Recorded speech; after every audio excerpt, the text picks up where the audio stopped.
Go ahead, maya na ako siguro magtatanong. Yes, Ako lahat. Ito na ang feisty na si Alex Brosas of Tribune. The ultimate, ultra maldita. Chang, dahan-dahan lang, Chang, ha? Tanda ka na ni Inay. Ayan. May warning? To the main characters, your characters almost skid to insanity because of the turbulent challenges that you all went through. Now, my question is, where are your characters good at and where are your characters bad at? Ay, flawed lahat sila, pero gusto ko manggaling sa kanila. Miss Ruby, the best and the good ng character mo. Saan ka magaling? Saan ka The best siguro yung na-sustain ni Lola Pilar, yung core value niya, that you stand for what is right and what is yung ganon. Pero bad, I won't say it's bad kasi parang siyempre kung lola ka or kung bawa nanay ka si Amelia, you're always torn pag kadugo mo yung yung nagkakamali. Okay? May tendency na... Ayaw mong konsintihin dahil alam mong mali. Pero, merong dissonance, merong turbulence inside you. Yon, as she said. Merong turbulence na galit. Ibawa, pag sinuswerto mo ang isang, anak mo na nagkakamali, masakit sa loob mo yon. Pero, hindi mo siya makampihan. Yung ganon. So, meron na ba yung part na tumigil ka ng magkumampi kay Julian? Hindi pa. Meron Meron na. na. Yun, masakit yun sa akin. Ganon. Kasi parang tinatraidor ko siya. And yet, I have to stand for what is right. Sinumbatan ka ng major ni Juliana. No? So, Oo. hindi mo masabing bad, no? Pero may Hindi. maraming good. Oo. The values nga tama. Yes. Kayla, the good and bad ni Sylvia? Siguro for Sylvia kasi, I feel like Ay, ang daming good. generally she's a good person. I feel like if you really look into her character, which was what we did, thank you to Direk FM and Direk Jojo, na mabait siya talagang tao eh. She's naman. empathetic. She's a good wife. She's a loving wife. She cares about her marriage so much. Yung masama lang doon siguro sa kanya is hindi niya binibigyan ng halaga yung sarili niya. And kaya siya na mamanipulate ni Alex dahil dala-dala niya yung feeling na meron siyang pagkukulang. Considering your dad keeps reminding you, tsaka si Victor in a way din, ano? Na parang hindi niya rin vina-value yung sarili niya eh. Hindi niya nakikita yung value ng sarili niya. Hindi niya kayang piliin yung sarili niya. Darating ba sa day na she values herself na rin? Abangan! Hindi mo pwede sabihin. Correct. But yeah, something to look forward to in the Ganda next ng episode. twist. Gusto ko sanang malaman na. Pero sige lang, we'll wait for episodes 9 and 10. Diyos ko, JM, ay good ba sa side mo? Charing na. JM, ay good ba kay Alex? Nahirapan akong isipin Ako kanina pa. din. Pero si Alex kasi achiever siya. Pag may gusto siyang makamit sa buhay na kakamit niya. And pag may gusto siya, nakukuha niya. Pero yun nga, mali sa maling paraan lagi. Is he loyal, would you say, to a fault? No. To a friend? To a foe?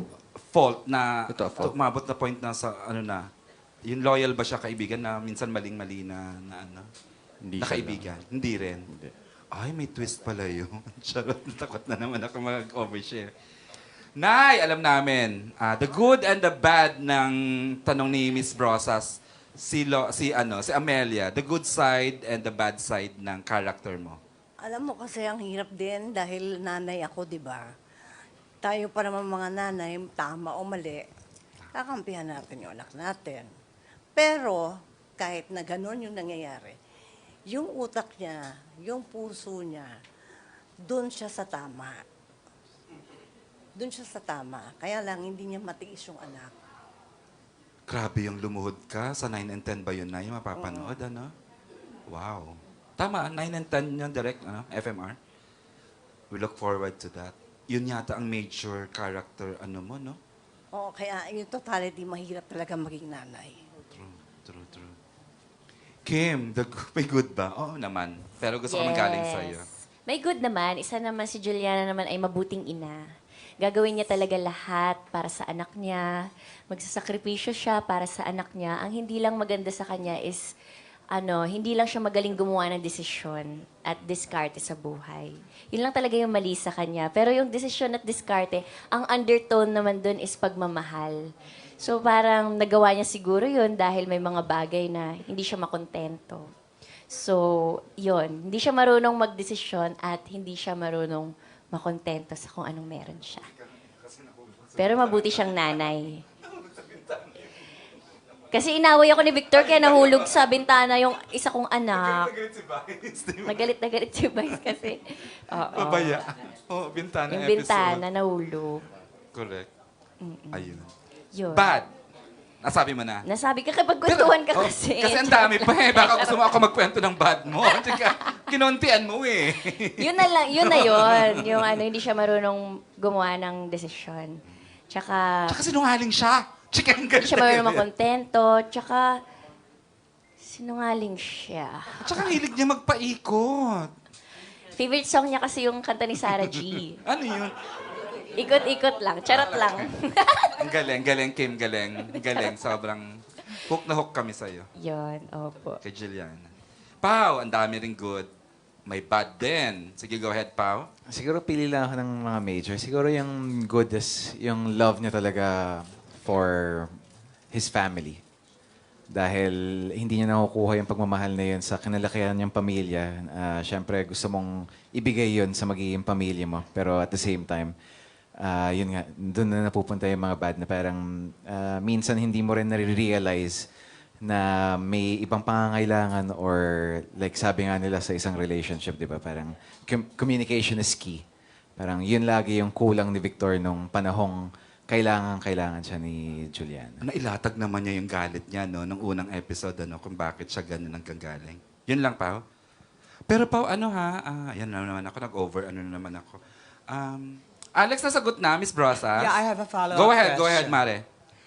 To Kim, to JM, and to Paolo, while playing your characters, what did you have a better understanding of?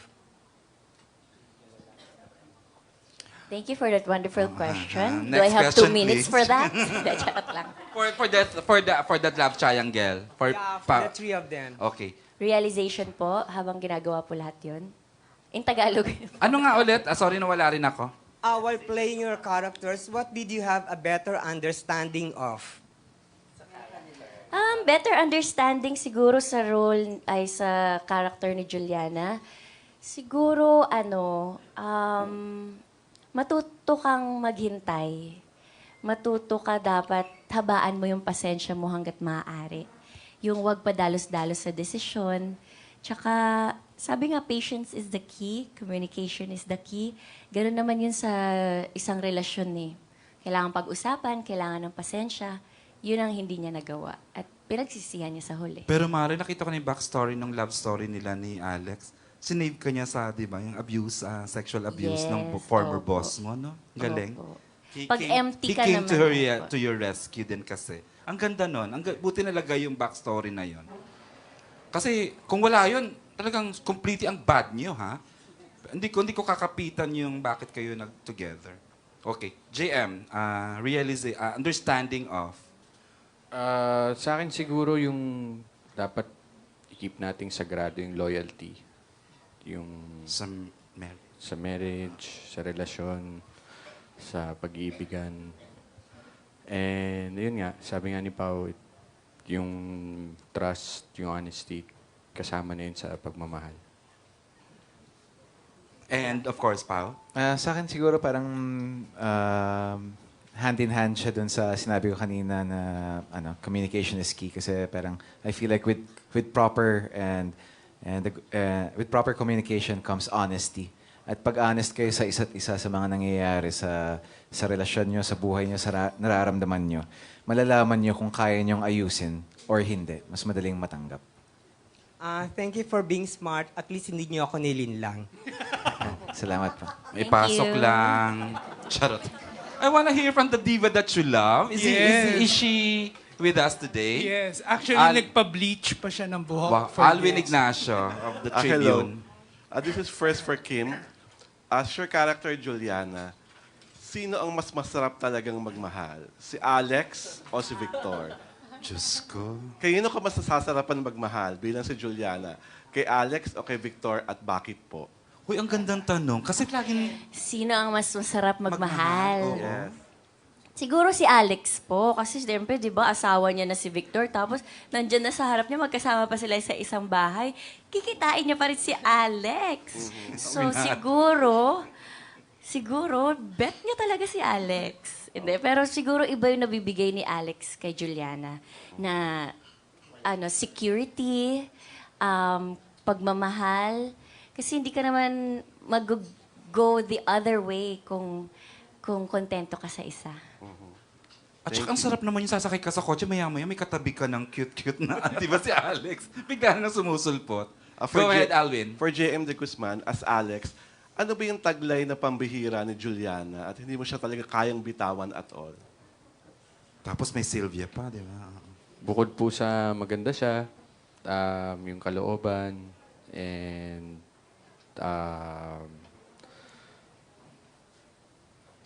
Maganda The best yung siya. kalooban.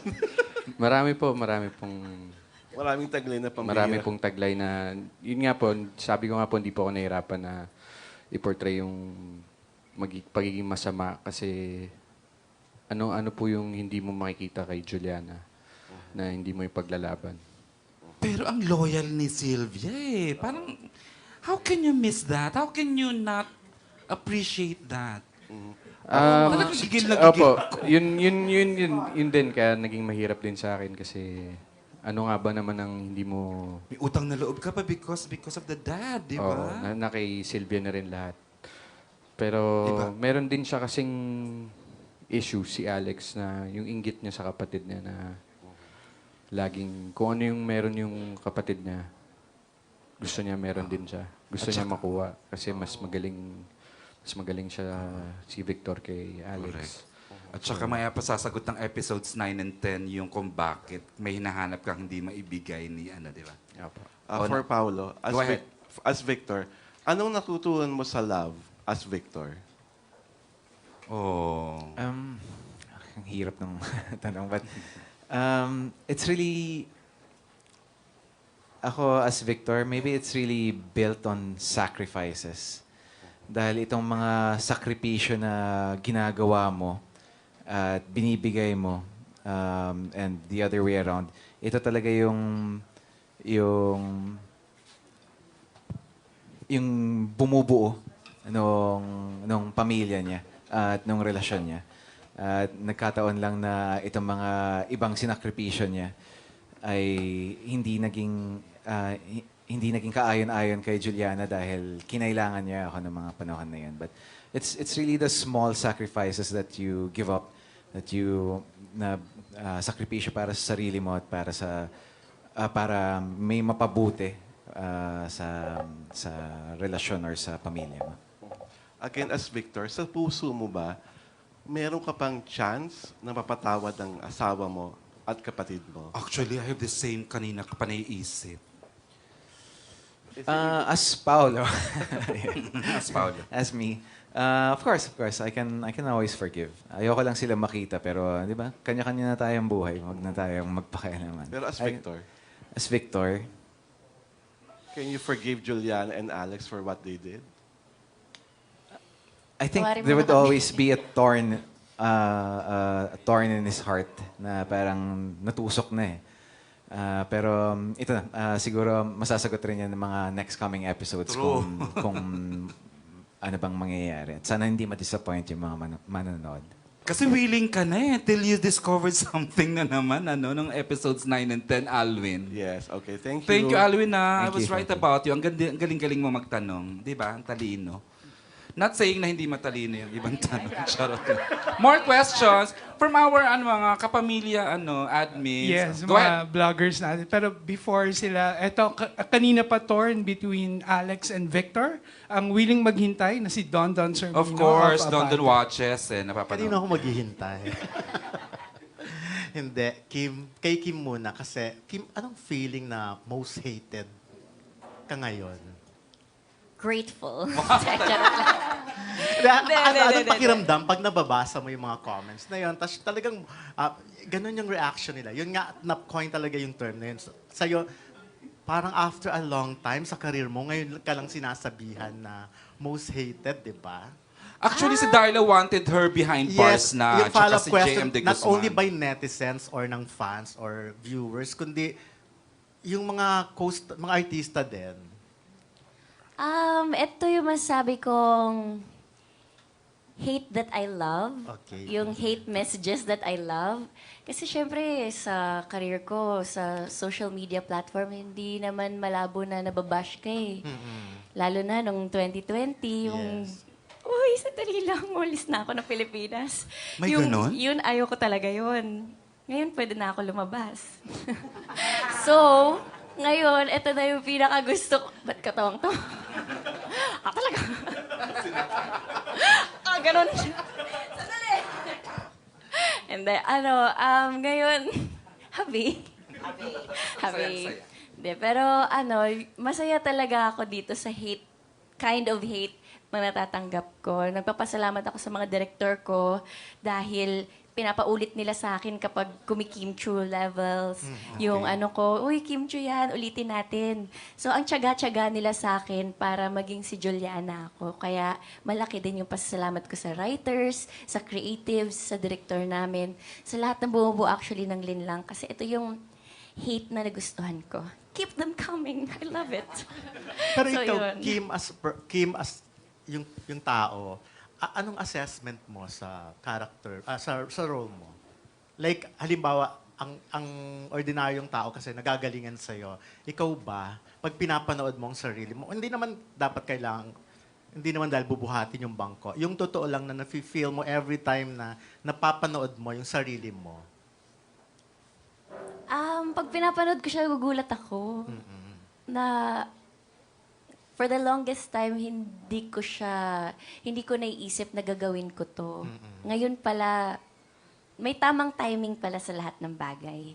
So I guess, nagpapasalamat din ako sa Dreamscape na binigay nila sa akin tong role na to.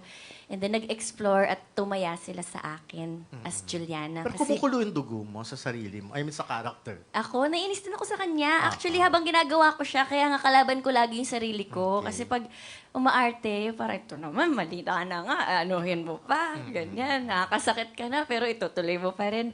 Pero syempre, kailangan kong maniwala sa ginagawa ni Juliana para pag inarte ko siya, magagalit na talaga kayo. Katulad sa sarili kong as Kim Chu, naiinis din talaga ako sa kanya. Oo nga. And thank Thank you. you. And Salamat ipagpatuloy mo yan dahil Iba pala maging masama, charot. iba pala pag kumukulo ang dugo talaga sa isang character, no? Yung Thank you kahit- din sa lahat ng mga naka-appreciate and sa mga nagtitweet, At pwedeng umabot na gusto kang ipatulfo, di ba? To the Oo, po- ipapatulfo. Yes. Pupunta na Reaction nga nga kami pala doon. doon. Punta na tayo doon. Reaction, yung mga ganun, umabot na sa ganun yung Opo, reaction. nagiging meme na po siya. Pero masaya naman. At kung masaya sila, masaya din po kami.